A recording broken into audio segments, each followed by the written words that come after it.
السلام علیکم ورحمۃ اللہ وبرکاتہ۔ کیسے ہیں دوستو؟ امید ہے اچھے ہوں گے الحمدللہ۔ آؤ سیکھیں وضو کے بارے میں۔ تو پھر آئیے دوستو سیکھتے ہیں۔ دوستو سب سے پہلے ہمیں وضو کب اور کہاں کرنا چاہیے آئیے جانتے ہیں۔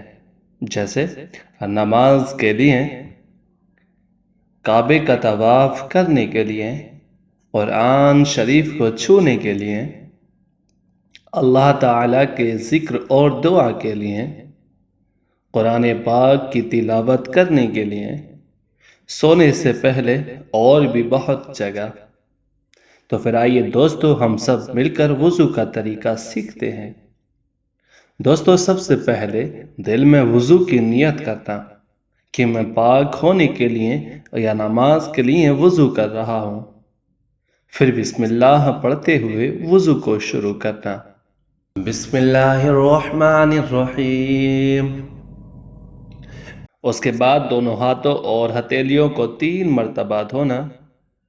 پھر منہ میں پانی ڈالتے ہوئے 3 دفعہ کلی کرنا۔ اگر روزہ نہ ہو تو گلارے بھی کر لینا۔ اس کے بعد 3 دفعہ ناک میں پانی لینا۔ اس کے بعد چہرے کو 3 دفعہ اچھے سے دھوئیں۔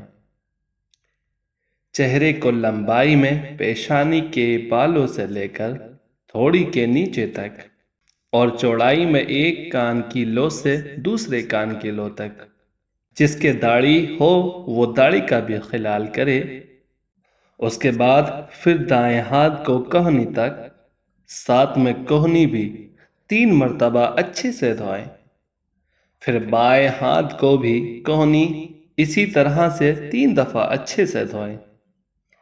اس کے بعد سر کا مسح کریں، اور اس کا طریقہ یہ ہے کہ ہاتھ پانی کے ساتھ گیلا کریں اور آخر کی دونوں ہاتھوں کی انگلیوں کو ملا کر سر کے شروع سے آخر تک لے جائیں، اور پھر ہتھیلی کے ساتھ واپس آخری سے شروع تک لے کر آئیں۔ پھر ایک دفعہ کانوں کے اندرونی حصے کا شہادت کی انگلی کے ساتھ اور باہرونی حصے کا انگوٹھے کے ساتھ مسح کریں، اور الٹے ہاتھوں سے گردن کے پچھلے حصے پر پھیریں۔ اس کے بعد دوستو دائیں پاؤں کو ٹھکنے تک 3 مرتبہ اچھے سے دھوئیں۔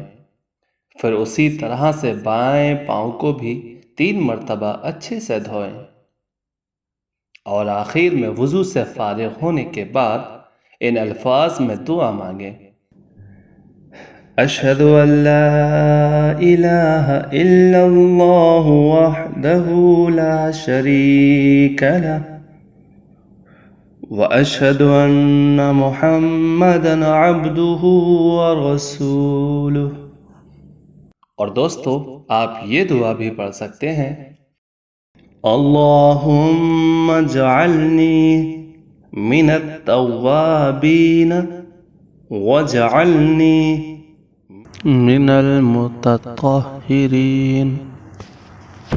دوستو وضو میں کچھ چیزوں کا لحاظ یعنی خیال رکھنا ضروری ہے، جیسے اگر ہاتھ یا پیر کی انگلیوں میں کوئی رنگ یعنی انگوٹھی جیسی کوئی بھی چیز پہنی ہو تو اسے نکال کر اپنے پاس رکھ لیں۔ پانی صاف ستھرا ہونا چاہیے۔ مسواک کرتے رہیں۔ اعضاء کو 3 مرتبہ سے زیادہ نہ دھوئیں۔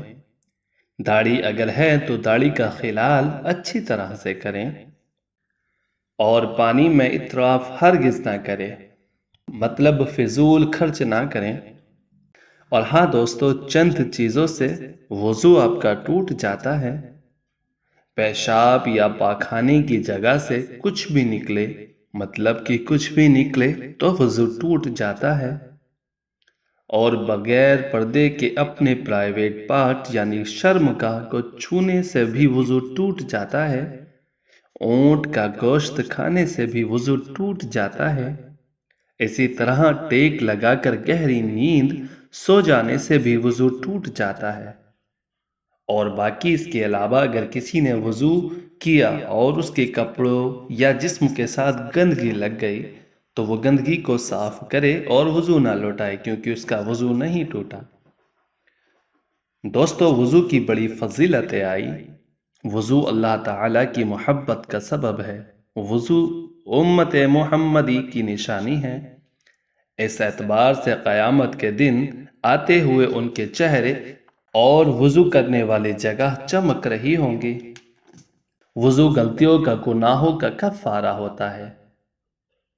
اللہ کے رسول اور ہمارے نبی صلی اللہ تعالی علیہ وسلم فرماتے ہیں، جس شخص نے وضو کیا اور خوب اچھی طرح سے وضو کیا تو اس کے جسم کے سارے گناہ نکل جاتے ہیں۔ اسی طرح وضو کرنے سے درجات بلند ہوتے ہیں۔ ہم دعا کرتے ہیں اللہ تعالیٰ تو ہمیں سنت کے مطابق وضو کرنے کی توفیق عطا فرمائے، آمین۔ تو دوستو، پسند آنے پر یہ ویڈیو دوسروں تک بھی پہنچائیں، اور ممکن ہے ایک آدمی بھی اگر اپنے وضو کی اصلاح کر لے اور اس کا اجر یعنی اس کا ثواب انشاءاللہ آپ کو بھی ملے گا۔ تو ہمیں امید ہے اس ویڈیو کو آپ ضرور شیئر کریں گے۔